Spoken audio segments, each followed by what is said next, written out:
Have you ever heard the saying, sleep tight, don't let the bedbugs bite? You probably didn't even know until recently that there was such a thing as a bedbug, right?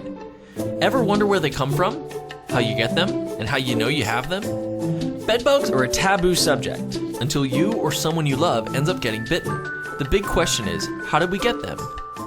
Every year, more and more unsuspecting people become victims to bedbug bites. A few years ago, someone you knew someone who had bedbugs. At the current rate of increasing infestations, soon someone you know personally will end up with a bedbug problem. In some cities, exterminators are having a hard time keeping up with the increase in bedbug infestations.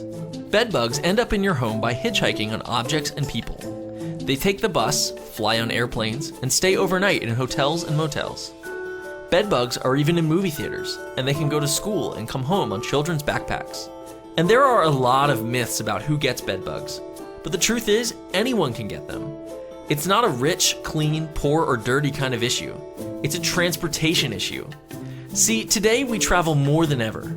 We go to local places like the mall, the coffee shop, the cleaners, to our friends and the gym. And now, we even travel to international destinations more than before. To add insult to injury, bedbug removal is costly. An average bedbug treatment can cost $1,000 or more. Really? So we'd like to ask you a question.